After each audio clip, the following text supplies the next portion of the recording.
అధికారంలో విపక్షం ఆయన ఎక్కడ ఉన్నా కూడా అక్కడ తన వాదన వినిపిస్తూ ఉంటారు. ఏ పార్టీలో ఉన్నా పార్టీ లైన్తో సంబంధం లేదు, సమస్యలు పార్టీ ముందుకెళ్లడమే ముఖ్యం ఆయనకి. ఈ రకంగా ప్రతి దగ్గర ఆయన అసంతృప్తివాదిగా అసమ్మతివాదిగా ముద్ర వేసుకున్నారు. ఇప్పుడు అధికార కాంగ్రెస్లో కూడా ఆయన పంతా అలానే ఉంది. కొత్తగా ఆయన తెస్తున్న డిమాండ్ ఇప్పుడు సర్కార్ను ఉక్కిరి బిక్కిరి చేస్తుంది. గ్రామాల్లో ఏ అభివృద్ధి పని లేదు, గ్రామాలన్నీ ఏ పని చేయలేకపోతున్నాం, గ్రామాల్లోకి వెళ్ళలేకపోతున్నాం, పెళ్ళిళ్లకు పేరెంటాలకు తప్ప అభివృద్ధి కార్యక్రమాలు చేయలేకపోతున్నాం. దీనికి కారణం ₹1,00,000 నిధులు కూడా ₹1,00,000 ఖర్చు పెట్టే హక్కు కూడా ₹1,00,000 పని చేసే అవకాశం కూడా తమకు లేదని ఒక ఎమ్మెల్యే గత కొద్ది రోజులుగా ధ్వజమెత్తుతున్నారు, విమర్శిస్తున్నారు, ఆవేదన వ్యక్తం చేస్తున్నారు. ఇది విపక్షంలో ఉన్న ఎమ్మెల్యేలు ఇలాంటి పనులు చేయడం చాలా సర్వసాధారణం. కానీ ఆయన అధికార పార్టీలో ఉన్నారు. అది ముఖ్యమంత్రి రేవంత్ రెడ్డి సొంత జిల్లా, ఉమ్మడి మహబూబ్నగర్ జిల్లా హెడ్ క్వార్టర్ మహబూబ్నగర్ ఎమ్మెల్యే ఆయనే ఎన్ఎం శ్రీనివాసరెడ్డి గారు మనతో లైవ్లో జాయిన్ అవుతున్నారు. శ్రీనివాసరెడ్డి గారు గుడ్ ఈవినింగ్. నమస్కారం అండి. శ్రీనివాసరెడ్డి గారు, మీరు ఎక్కడున్నా మేము మొదటి నుంచి చూస్తున్నాం, తెలంగాణ ఉద్యమంలో కానీ, ఆ తర్వాత బీజేపీ ఎమ్మెల్యేగా ఉన్నారు, బీజేపీలో ఉన్నారు, ఇప్పుడు కాంగ్రెస్లో ఉన్నారు. ఎక్కడున్నా ఎన్ఎం శ్రీనివాసరెడ్డి కంటూ ఒక లైన్ ఉంటుంది. అది పార్టీ మంచి కోసం కానీ లేకుంటే ప్రజా సంక్షేమం కోసం కానీ ఏదో ఒక లైన్లో వెళ్తుంటారు. కొన్నిసార్లు అది పార్టీకి విరుద్ధమైన లైన్ కూడా ఉంటుంది, పార్టీని ఇబ్బంది పెట్టే సందర్భం కూడా వస్తుంది. ఇప్పుడు కూడా కాంగ్రెస్ పార్టీకి అలాంటి ఇబ్బందే, మీ వల్ల ఇబ్బంది ఎదురవుతుంది. ఇప్పటికే మంత్రుల పంచాయతీలు, అక్కడక్కడ కోమటిరెడ్డి రాజగోపాల్ రెడ్డి, ఇంకొంతమంది ఎమ్మెల్యేల మాటల యుద్ధం. అందులో మీరు ఇప్పుడు కొత్త డిమాండ్ తెరపైకి తెచ్చారు. ఎమ్మెల్యేకి 25 కోట్లు ఇవ్వాలి, ప్రతి గ్రామంలో అభివృద్ధి పనులకు మాకు ప్రతి ఏడాదికి ఒక ఎమ్మెల్యేకి ఇవ్వాలి. ఆ ఎమ్మెల్యేకే ఇవ్వాలా? ఇలా రకరకాల ప్రశ్నలు. ఎమ్మెల్యేకే ఇవ్వాలా, ఎమ్మెల్సీకి కూడా ఇవ్వాలా, అధికార పార్టీ ఎమ్మెల్యేకే ఇవ్వాలా, విపక్ష ఎమ్మెల్యేలకు కూడా ఇవ్వాలా? అసలు ఆ డిమాండ్ వెనుక కారణం ఏంటి? మేము టైటిల్ కూడా అదే పెట్టాం, ఎన్నావు ఏంటిలా అని. ఎందుకు ఇలా ఈ డిమాండ్ తెచ్చారు మీరు? ఇది థ్యాంక్ యూ అండి. మీరు నేను లేవనెత్తిన ప్రశ్నను డిబేట్ ద్వారా ప్రజలకు తీసుకుపోవాలని చెప్పి 10 టీవీ అనుకుంటా ఉంది. మీ అందరికి కూడా ధన్యవాదాలు. ఇది ఆషామాషిగా ఒక ఎమ్మెల్యే కోసమో లేకుంటే నన్ను నేను పాపులర్ చేసుకోవడానికో తీసుకొస్తున్న డిమాండ్ కాదు. దీని నేపథ్యం ఒక రకంగా చెప్పాలి అంటే 2000 సంవత్సరం తెలంగాణ ఉద్యమంలో మనం ఉద్యమం చేయాలి, మలిదశ ఉద్యమం అని చెప్పి ఉద్యమకారులు, తెలంగాణ వాదులు, తెలంగాణలోని మేధావులందరూ కూర్చున్నప్పుడు, దాంట్లో అప్పుడు నేను కూడా ఆ మీటింగ్స్లలో ఉన్న ప్రొఫెసర్ జయశంకర్ గారు, చాలామంది కేసీఆర్ గారితో, ఇన్నయ్య గారితో కూడా చాలా మీటింగ్లు అయినాయి. అక్కడ ఆ చంద్రబాబు నాయుడు గారి ఎకనామిక్ మోడల్ ఏదైతే ఉందో అది తెలంగాణకు సూట్ కాదు. అది కేవలము బడా పారిశ్రామికవేత్తలకు, బడా కాంట్రాక్టర్లకు, లేకుంటే క్రీమ్ ఆఫ్ సొసైటీకి ఉపయోగపడే తెలంగాణ మోడల్ అది తెలంగాణకు ఉపయోగపడదు. మన గ్రామీణ తెలంగాణ వెనుకబడి ఉన్నది, వాళ్ళకు కావాల్సిన స్పెషల్ నీడ్స్ ఉన్నాయి, దీనికి ఆల్టర్నేట్ ఎకనామిక్ మోడల్ కావాలి. అది వీళ్ళు వినరు, సీమాంధ్ర పాలకులకు అర్థం కాదు. కాబట్టి మన తెలంగాణ మనకు కావాలి, మన నిధులను మనం ఖర్చు పెట్టుకోవాలి, గ్రామాల్లో ఖర్చు పెట్టుకోవాలి, ఎడ్యుకేషన్ మీద, హెల్త్ మీద, స్కిల్స్ మీద, మన ప్రాజెక్టుల మీద, నీళ్ళ మీద ఖర్చు పెట్టుకోవాలి అన్న ఆలోచనతోటే ఉద్యమం కొనసాగింది. అయితే దురదృష్టం ఏంది అంటే 2014లో మనకు తెలంగాణ వచ్చిన తర్వాత by nature of Telangana geographical location మనకు సర్ప్లస్ ఫండ్స్ వచ్చినాయి. మిగులు బడ్జెట్తో ఉన్న తెలంగాణ రాష్ట్రము, ట్యాక్స్ కలెక్షన్స్ పెరిగినాయి, హైదరాబాద్ కలెక్షన్ మొత్తం ట్యాక్స్ రెవెన్యూ అంతా తెలంగాణకు ఉపయోగపడ్డది. కానీ దాన్ని సరైన దిశలో తీసుకుపోకుండా అదే ఉమ్మడి ఆంధ్రప్రదేశ్లో ఏదైతే ఎకనామిక్ మోడల్ చంద్రబాబు నాయుడు గారు ఆవిష్కరించిండ్రో ఆ మోడల్నే మళ్ళీ కూడా మనము తీసుకున్నాం. అవే హైవేలు, అవే ఇన్ఫ్రాస్ట్రక్చర్ ప్రాజెక్టులు, పెద్ద ప్రాజెక్టులు. కానీ గ్రామాల్లో కనీస వసతులు ఏంది, సౌకర్యాలు ఏంది, అక్కడ బడులకు ఏం చేయాలి, డ్రైనేజ్ సిస్టమ్ ఏంది, ప్రైమరీ హెల్త్ కేర్ సెంటర్ ఏంది, అక్కడ అనిమల్ హస్బెండరీ పరిస్థితి ఏంది, రైతుల పరిస్థితి ఏంది, చెరువుల పరిస్థితి ఏంది, కుంటల పరిస్థితి, ఇటువంటి ఎన్నో సమస్యల మీద కొన్ని పనులు చేశారు వాళ్ళప్పుడు. కానీ పూర్తిగా ఒక గ్రామాన్ని ప్రక్షాళన చేసే అవకాశం మనకున్నా ఈ 10 సంవత్సరాల బీఆర్ఎస్ పాలనలో ఆ నిధులు, క్యాపిటల్ ఇన్వెస్ట్మెంట్ గ్రామాలకు పోలేదు. సరికదా పెద్ద ప్రాజెక్టులు, మెగా ప్రాజెక్టులు కట్టి భవిష్యత్తులో కూడా ఫండ్స్ గ్రామాల్లోకి వెళ్లకుండా అప్పుల ఊబిలోకి రాష్ట్రాన్ని నెట్టేసింది. ఇటువంటి క్రమంలో ఈ 2 సంవత్సరాల కాంగ్రెస్ పాలనలో బడుల మీద ఇన్వెస్ట్మెంట్ చేస్తూ ఉన్నారు. కానీ ఒక ఆల్టర్నేట్ డెవలప్మెంట్ మోడల్ మనం ఆవిష్కరించాలి. ఇప్పుడైనా మనం దాని గురించి ఆలోచన చేయాలి. చేయకుంటే తెలంగాణ గ్రామాలు మొత్తం కూడా అంధకారంలో మగ్గిపోతాయి. ప్రజలు కూడా అదే కోరుకుంటా ఉన్నారు.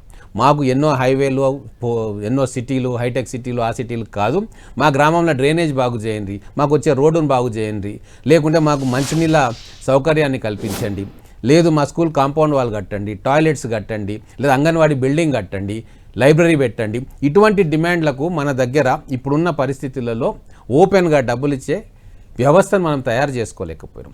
దీన్ని నేను ఇంకో టైం ఇస్తే ఇంకొకటి ఏంటంటే 1885లో కాంగ్రెస్ పార్టీ ఆవిర్భావం జరిగింది. దాని తర్వాత గాంధీ గారు సౌత్ ఆఫ్రికాలో సత్యాగ్రహాన్ని అక్కడ విజయవంతంగా పూర్తి చేసుకొని ఇండియాకు 1915లో వచ్చింది. వచ్చిన తర్వాత మొత్తం 2 ఏళ్ళు మొత్తం భారతదేశం మొత్తం కూడా వారు తిరిగారు.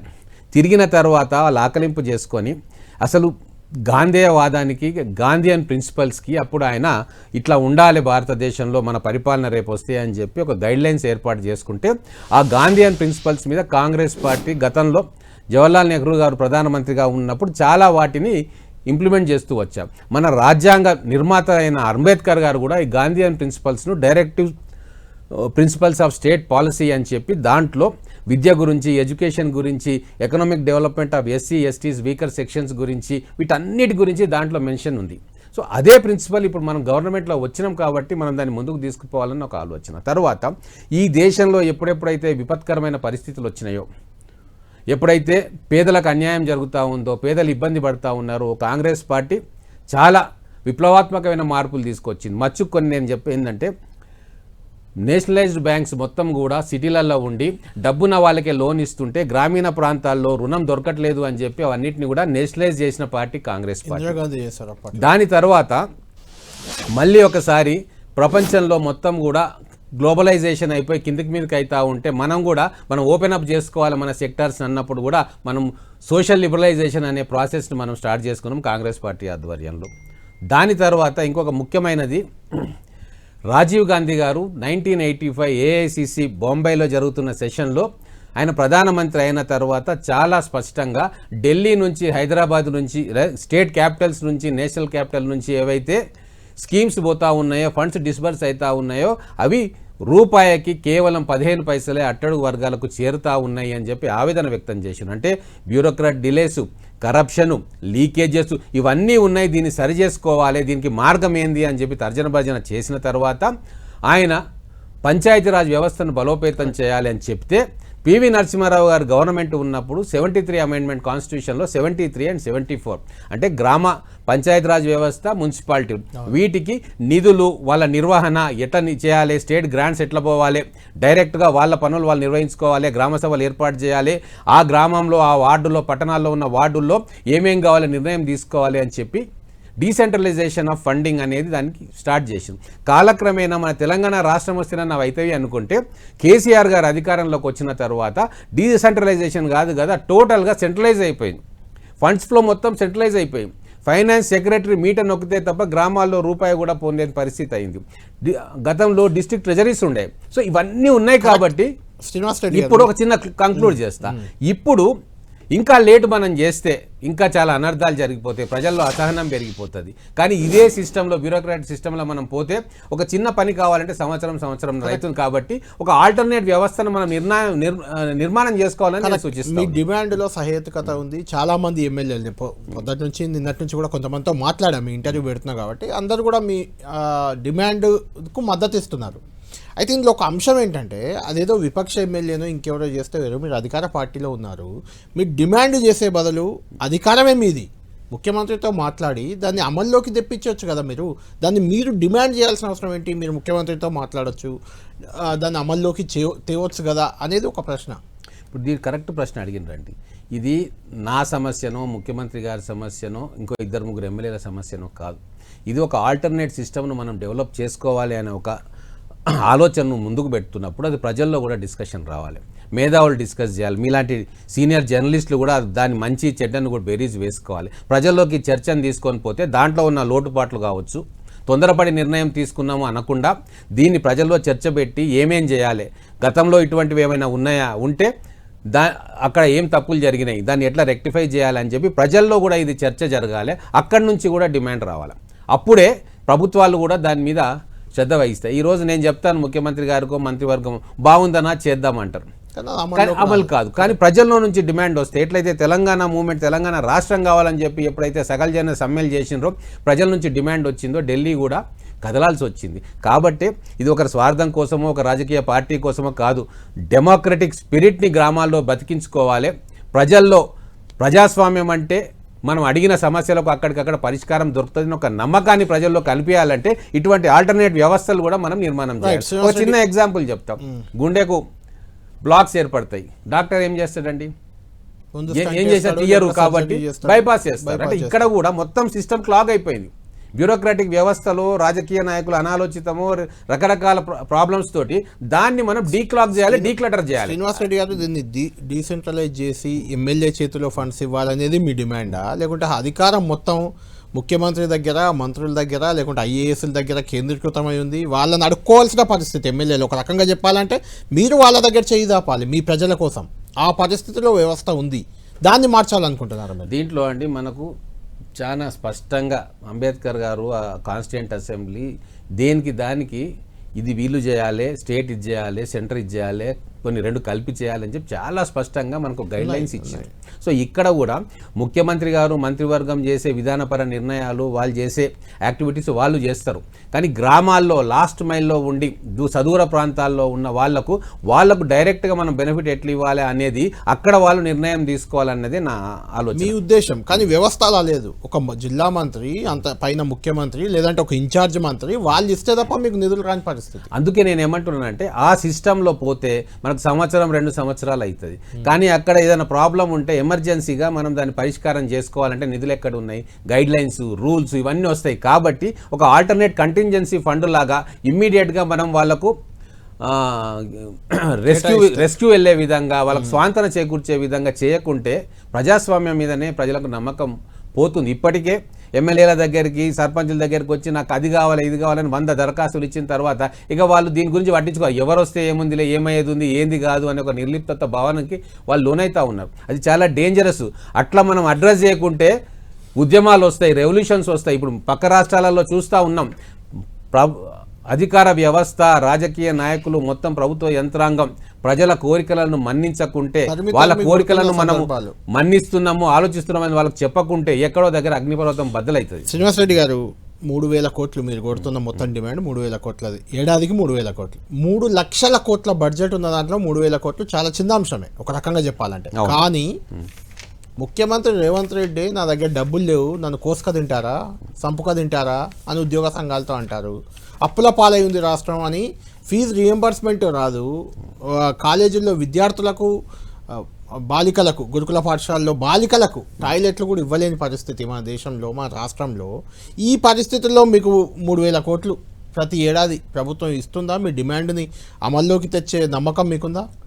ఒకటండి, మనిషి తలుచుకుంటే, మన అందరం తలుచుకుంటే, మీరు మేము ప్రజలు తలుచుకుంటే ఎవరైనా సరే మన డిమాండ్కు ప్రజల కోసం ఆలోచన చేసే ప్రతి పనిని ఆమోదించాల్సి వస్తుంది. అదే ప్రజాస్వామ్యం యొక్క గొప్పతనం.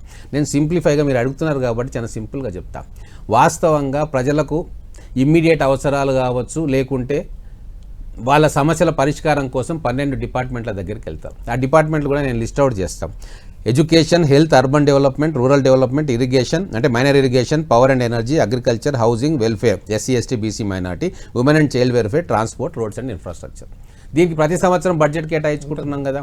ఇప్పుడు నేనే చెప్తాను, ఎడ్యుకేషన్కి 23,000 కోట్లు దాదాపుగా కేటాయించుకున్నాం, హెల్త్కు 21,000 కోట్లు కేటాయించుకున్నాం, అర్బన్ డెవలప్మెంట్ 36,000 కోట్లు, రూరల్ డెవలప్మెంట్ 31,000 కోట్లు, ఇరిగేషన్ సమ్ ఎక్స్ అమౌంట్ ఇట్లా చేసుకుంటున్నాం. ఇది బడ్జెట్లో పెట్టుకుంటున్నాం. సరే, దాంట్లో ఎంత ఖర్చు అవుతుంది, ఎంత అడ్జస్ట్మెంట్ అవుతుంది అదంతా పక్కన పెడతాం. ఇప్పుడు డబ్బులు లేవు అంటున్నారు కదా. ఇప్పుడు మేము చెప్పే పనులు ఏంటివండి? స్కూల్ టాయిలెట్ కావాలి, అది ఎడ్యుకేషన్కి వస్తుంది కదా. ప్రైమరీ హెల్త్ సెంటర్ పటిష్టంగా ఉండాలి, మెడికల్ హెల్త్కి వస్తుంది కదా. చెరువులకు గండి పడుతుంది, చెరువులకు 4 లక్షలు అక్కడ ఖర్చు చేయాలి. మైనర్ ఇరిగేషన్కి వస్తుంది కదా. పిల్లలకు మాల్ న్యూట్రిషన్ ఉంది, అంగన్వాడీని బలోపేతం చేయాలి. చైల్డ్ లైన్ వెల్ఫేర్ కిందకు వస్తుంది కదా. హాస్టళ్లకు మనం ఇన్ఫ్రాస్ట్రక్చర్ చేయాలి, పిల్లలకు రగ్గులు ఇవ్వాలి, బెడ్లు ఇవ్వాలి, మంచి ఫుడ్ పెట్టాలి. ఎస్సీ ఎస్టీ బీసీ వెల్ఫేర్ కిందకు వస్తుంది కదా.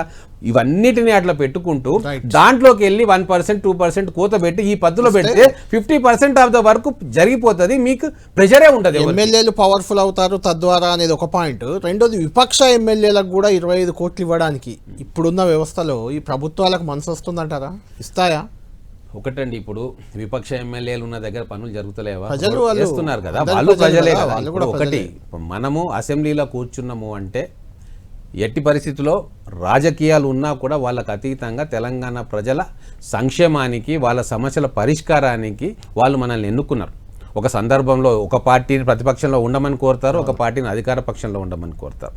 కాబట్టే మన అందరి సమిష్టి బాధ్యత రాష్ట్ర సమస్యలను పరిష్కారం చేయడం అనేది. కాబట్టే దీంట్లో ఆ నియోజకవర్గం నాది కాదు, ఈ నియోజకవర్గం నీది కాదు అనే సమస్య ఉత్పన్నం కాదు. తెలంగాణలో ఉన్న ప్రతి గ్రామానికి కూడా ఫండ్స్ పోవాలి. అక్కడ ఎవరు ఎమ్మెల్యే అయినరు, ఎవరు ప్రజాప్రతినిధి అయినరు, ఎవరు సర్పంచులు అయినరు అనేది అనవసరం. ప్రజాస్వామ్యం అనేది అందరికీ ఒకేలాగా ఉంటుంది కాబట్టి రూలింగ్ పార్టీకి ఒకటి, అపోజిషన్ పార్టీకి అనేది ఉండదు. కాబట్టి అందరు ఎమ్మెల్యేలకు కూడా మేము ఎక్స్ప్లెయిన్ చేస్తూ ఉన్నాం. శ్రీనివాసరెడ్డి గారు, ఇది మీ డిమాండ్ సహేతుకమే, ప్రజల కోసమే అయినప్పటికీ ఎన్ఎం శ్రీనివాసరెడ్డి గారు తెలంగాణ ఉద్యమంలో అప్పుడు కేసీఆర్తో విభేదించారు. ఉద్యమ అవసరాల కోసమే కావచ్చు. మహబూబ్ నగర్లో కేసీఆర్ని ఎంపీగా గెలిపించిన ఎన్ఎం శ్రీనివాసరెడ్డి ఆ తర్వాత ఆయనతో విభేదించి బయటకు వచ్చారు. బీజేపీలో ఎమ్మెల్యే అయ్యారు. అక్కడ బీజేపీలో కూడా నాయకత్వాన్ని మార్చాలని డిమాండ్తో మీరు బయటకు వచ్చారు, అక్కడ విభేదించారు. ఇప్పుడు మీరు తీసుకుంటున్న ఈ చర్య సరే, అఫ్కోర్స్ ఇది ప్రజల కోసమే, కానీ ఈ మధ్యకాలంలో మీరు వినిపిస్తున్న డిమాండ్లు కానీ, మీరు చేస్తున్న యాక్టివిటీ కానీ కొంత ప్రభుత్వంపై అసంతృప్తిగా ఎన్న ఉన్నాడా అని కనిపిస్తుంది. దానికి 2-3 చెప్తాను మీకు ఉదాహరణలు.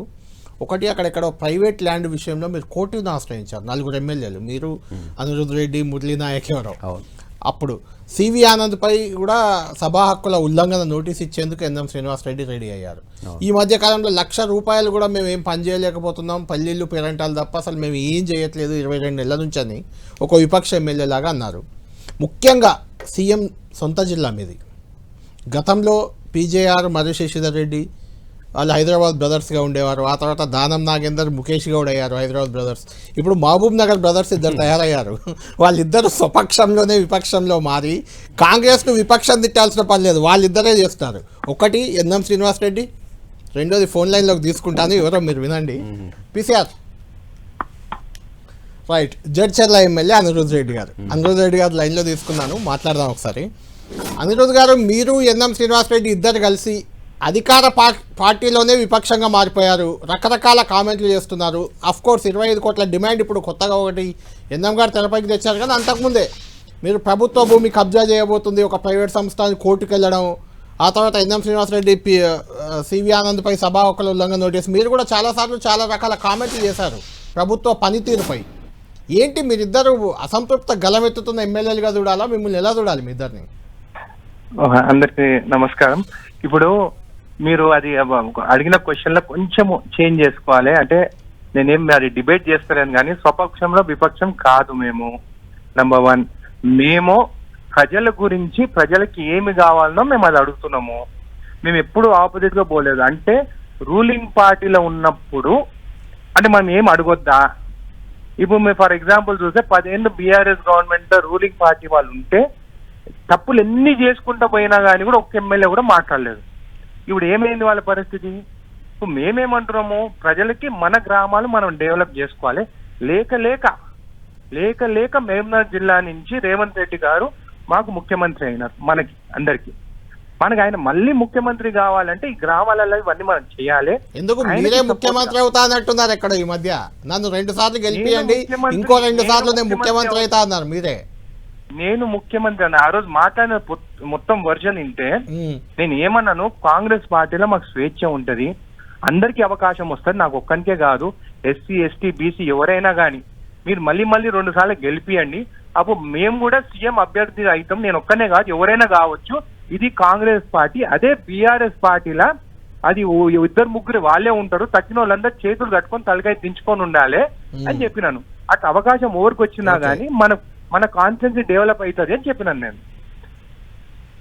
అంటే అనిరుద్ గారు, నేను అదే అంటున్నాను. అంటే మీరు స్వపక్షంలో విపక్షం అని ఎందుకు అనాల్సి వచ్చిందంటే, మీరు రేవంత్ రెడ్డి ఎక్కడో ఆ ల్యాండ్ ఇష్యూ లేదో రేవంత్ రెడ్డి ప్రమేయం ఉందంటారు, లేకుంటే ఇంకేదో మంత్రి ప్రమేయం ఉందంటారు. మీ ప్రభుత్వంపై మీరే బురద జల్లినట్టు లేదా? అది మీరు అడిగేది వంశీరామ్ మ్యానెట్ అండి. అవును, అదే బీఆర్ఎస్ గవర్నమెంట్ లోనే వాళ్ళు ఆర్డర్స్ ఇచ్చినారు, బీఆర్ఎస్ ప్రభుత్వమే వాళ్ళకి పర్మిషన్స్ ఇచ్చినారు కాబట్టి మేము కోర్టుకు పోవాల్సి వచ్చింది. ఎందుకంటే అక్కడ రిజిస్ట్రేషన్స్ అయినప్పుడు కోర్టు నుంచే మనం డైరెక్షన్స్ తీసుకోవాలి. దానికి మేము వేస్తాం. కానీ మేము ఈ రోజు ఆ పిల్లు వేసాక అది గవర్నమెంట్ భూమి 100% 100% మేము మీరు గెలుస్తాం. దాని వెనుక ఒక మంత్రి ఉన్నాడని మీరే కామెంట్ చేశారు కదా, దాని వెనుక మీ అధికార పార్టీ అంటే కాంగ్రెస్ మంత్రి ఉన్నాడని కూడా మీరు అన్నారు కదా ఆ మధ్య. నేను అక్కడ ఎక్కడ అనలేదు. నేను ఏమన్నాను, నేను అది బీఆర్ఎస్ గవర్నమెంట్ క్లియర్ చేసిన ల్యాండ్, అవును, దాన్ని 100% మేము అది గవర్నమెంట్ ల్యాండ్ అని చెప్పినాము. 100% మాకు న్యాయస్థానం పైన నాకు నమ్మకం ఉన్నది. 100% అది గెలుస్తామని నమ్మకం ఉన్నది. గవర్నమెంట్ అప్ప చెప్తాము. ఆ రోజు మంచి పేరు మీరే చెప్తారు. అనిల్ రెడ్డి, ఎన్ఎం శ్రీనివాస్ రెడ్డి, రాజేష్ రెడ్డి, దాని తర్వాత మురళీ నాయక్ పిల్లేస్తారు, వాళ్ళు గెలుస్తున్నారు అని చెప్పి చెప్తారు. ప్రజలు కూడా మెచ్చుకుంటారు. రైట్. ఇప్పుడు 25 కోట్ల డిమాండ్ ఇంకా ముందుకు తీసుకెళ్తారా మీరు ఇలానే? 20 కోట్ల అనే డిమాండ్ మా గ్రామాల్లో ఉన్న ప్రజల కోసము 100% ఆ డిమాండ్ ముందుకు తీసుకెళ్తాము. ఎన్ఎం శ్రీనివాస్ రెడ్డి గారు ఒక చదువుకున్న మనిషి, ఒక బ్యూరోక్రాట్ గా పనిచేస్తారు. ఆయనకి డీటెయిల్డ్ గా డెప్త్ గా స్టడీ చేసి ఒక డీటెయిల్డ్ ప్రాజెక్ట్ రిపోర్ట్, ఒక గ్రామాలు ఎట్లా అభివృద్ధి చేయాలనే రిపోర్ట్ తోని ముందుకు వస్తున్నాము. అది మేము మా సీఎం గారిని రిక్వెస్ట్ చేసుకొని తీసుకొస్తాము. ప్రతి ఎమ్మెల్యే ప్రతి గ్రామాలకు పోయి డెవలప్ చేస్తే రేపు మళ్ళీ మమ్మల్ని గెలిపించుకుంటారు. మళ్ళీ మా రేవంత్ రెడ్డి గారికి అవకాశం వస్తుంది కదా, ఆయన కోసమే మేము పనిచేస్తున్నాం. Right. Thank you Anirudh Reddy గారు. మొత్తానికి మీ డిమాండ్కి అయితే ఒప్పుకుంటున్నారు, అది కూడా బీఆర్ఎస్ పార్టీ అనేది. కానీ అయితే శ్రీనివాస్ రెడ్డి గారు, ఎన్ఎం శ్రీనివాస్ రెడ్డికి ఉన్నది మహబూబ్ నగర్ కాన్స్టిట్యున్సీ. అసలు అక్కడ విలేజెసే లేవు కదా, ఒకటే పక్కన ఏదో మండల్, చిన్న మండల్ ఒకటి ఉంది తప్ప, ఒక చిన్న మండల్ ఉంది. లేదండి, మా మహబూబ్ నగర్ నియోజకవర్గంలో, నా నియోజకవర్గంలో 65 గ్రామాలు ఉంటాయి. తర్వాత మహబూబ్ నగర్ ఉమ్మడి జిల్లా హెడ్ క్వార్టర్. ప్రతి గ్రామం నుంచి, ప్రతి నియోజకవర్గం నుంచి వాళ్ళు వచ్చి మా దగ్గర ఉంటారు. సో వాళ్ళ బాగోగులు చూడడం నా బాధ్యతే, వాళ్ళ గ్రామాల బాగోగులు చూడడంలో నా వంతు పాత్ర ఉంటుంది. కాబట్టి మేము తెలంగాణ ఉద్యమానికి పనిచేసిన వాళ్ళం. ఒక నియోజకవర్గమా, నా వార్డా, నా నియోజకవర్గమా అని కాదు, మొత్తం తెలంగాణ కూడా అభివృద్ధి కావాలి, పట్టణాలు కావాలి, గ్రామాలు కావాలి. కానీ లాప్ సైడెడ్ డెవలప్మెంట్ అనేది ఉండకూడదు. పట్టణాలకు వేల కోట్ల, లక్షల కోట్ల రూపాయలు నిధులు ఇచ్చి గ్రామాలకు అసలే వేయకుంటే ఇంబ్యాలెన్స్ అవుతుంది. ఆ ఇంబ్యాలెన్స్ తోటే నక్సలైట్ ఉద్యమాలు వచ్చినాయి, తెలంగాణ ఉద్యమాలు వచ్చినాయి, అనేక పోరాటాలు వచ్చినాయి. తెలంగాణ వచ్చిన తర్వాత కూడా అటువంటివి రావద్దు. బ్యాలెన్స్డ్ డెవలప్మెంట్ అనేది చేసుకోవాలి. ఎక్కడెక్కడైతే లోపాలు ఉన్నాయో వాటిని మన అందరం కలిసి సరిచేయాలి, సరిచేసి మంచి పద్ధతులను అవలంబించుకోవాలి అన్నదే మా తాపత్రయం. అయితే ఇక్కడ ఒకటి చెప్పాల్సిన అవసరం ఉంది. ఈ బ్యూరోక్రసీ ఎట్లయితే ఉందో, అంటే ఈరోజు అపాయింట్మెంట్ కాలేదు కలెక్టర్, ప్రిన్సిపల్ సెక్రటరీలు, స్పెషల్ చీఫ్ సెక్రటరీలు, వాళ్ళందరికీ ఏమైందంటే ఈ మధ్యకాలంలో ఎందుకో 2014 కంటే ముందు నేను ఎమ్మెల్యే ఉన్నా, అప్పుడున్న అధికారులు, అప్పుడున్న మంత్రులు కావచ్చు, ఒక రెస్పాన్సివ్నెస్ తోటి పనిచేసేవారు. అరే ఇది మేము చేయాలి, ఎమ్మెల్యే అడుగుతా ఉన్నాడు కాబట్టి మేము చేయాలి, ఏదో అవసరం ఉంది అని చెప్పి, ఒక నిధులు ఇచ్చారా లేదా తక్కిన వేరే విషయం, ఒక పాజిటివ్ యాటిట్యూడ్ తోటి పనిచేస్తూ ఉంటాం. కానీ ఇప్పుడు నేను చూస్తూ ఉన్న చాలామందిని అసలు ఈ సమస్యలే మా సమస్యలు కాదు, మాకు సంబంధమే లేదు, గ్రామాల సమస్యల్లో ఎమ్మెల్యేలు వచ్చి ఏమైనా అడిగినా, రాజకీయ నాయకులు వచ్చినా అసలు మాకు సంబంధం లేదు ఇది అని వాళ్ళు ఏర్పాటు చేసుకున్న ఒక కుకూన్లో వాళ్ళు ఉంటున్నారు తప్ప, వాళ్ళు ఓటు తీసుకొని కలెక్టర్లుగా, ఐఏఎస్లుగా, ఐపీఎస్లుగా వచ్చి మేము ప్రజల కోసం సేవ చేయాలన్న భావన మర్చిపోయిండ్రు. అందుకే ఈ ప్రాబ్లం వస్తూ ఉంది. రైట్. మన ప్రశాంత్ రెడ్డి, వేముల ప్రశాంత్ రెడ్డి గారు ఫోన్ లైన్లో అందుబాటులో ఉన్నారు. బాల్కొండ ఎమ్మెల్యే, మాజీ మంత్రి కూడా.